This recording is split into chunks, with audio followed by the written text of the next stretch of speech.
Thank you and welcome back to the final segment of the show for today. We're talking to Kwame Leo Lillard and Mr. ACason, a participant in the Freedom Rides. And of course, Kwame, let's see if we can allow you and Mr. Cason over the last few minutes that we have here to sort of talk about some of those images and some of those events or personalities that you think would be of some interest to our audience. Let's start with you. Well, first of all, the festival this year, it was right during the gas shortage time, and there wasn't as many people, but the people who came, about 20, 30, 40,000 people, enjoyed it because of the new layout. But of note were 3 conversations I had with 3 different set of black teenage boys. I'd say they were 14, 15, 13, 12, 16. 3 different times, 3 times a day, I got the same conversation. The conversation went like this. Mr. Kwame, we like the festival. And they would say, it's not long enough. And I'm thinking they mean there's not enough street vendors. But they meant it's not long enough. So I'd say, well, we can't make it 4 days. They said, no, we don't want 4 days. I said, well, what do you mean? We want a whole week of festivals. A whole week? I said, my goodness, why?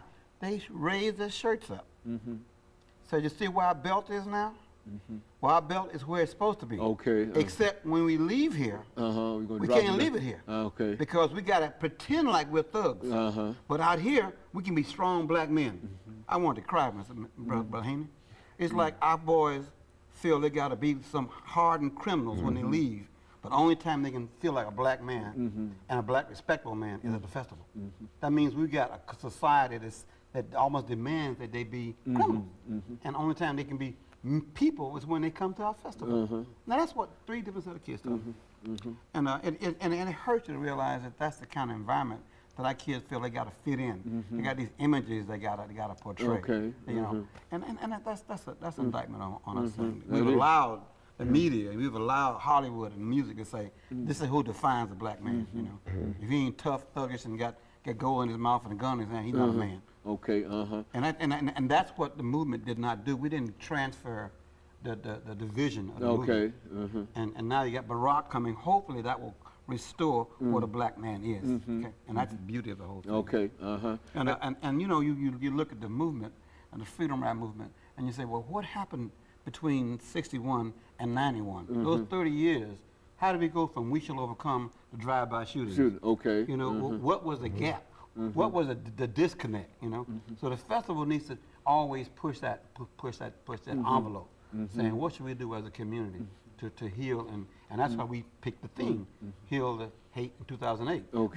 We had supposed to bring flip-flops, not for the kids in the U.S., but for Haitian kids from the hurricane. And in Jamaica, the Haitian kids get scurvy in their feet because they're barefoot, and when they get cuts, the intestine, the worms go into the skin. So one lady brought in 100 pair of flip-flops.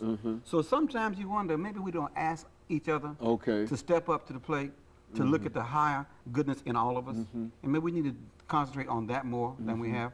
And the festival, again, showed that people will donate. They will show their altruism and their goodness if you ask them. And of course, Ms. Cason, have you had an opportunity to deal with many of these young people? In terms of your experience, what have been your experiences, and what have you tried to convey to them? First thing I mentioned a while ago, that when you're angry, like when I came here, when I came back to Tennessee University, '89, I mean, my parents had my money and everything, you know. Here I'm feeling good, you know. I'm going back to summer school. I get in line, go up there, and they say you expelled. But I couldn't, you know, I mean, and here were a whole lot of kids behind me here, you know, looking on me. Which made me feel like I was, you know, an outlaw, an outcast. But I didn't have to get angry. I did not curse, I did not fuss, I didn't go to a bomb, I didn't go to no shotgun. I went and talked to someone who's I could respect, that were Reverend Kelly Smith. He was I mean, he wasn't my pastor, but he was overseer. Good. I went and talked to him, and then, you know, he talked to me, and then we because he was like a father to all of the Freedom Riders. And then I said, we need to integrate. In the meantime, As we integrating here in Nashville, Tennessee, a lot of people don't know this. The first place we integrated was the Parent Theater. Okay. The second place we integrated was Walgreens All right. downtown.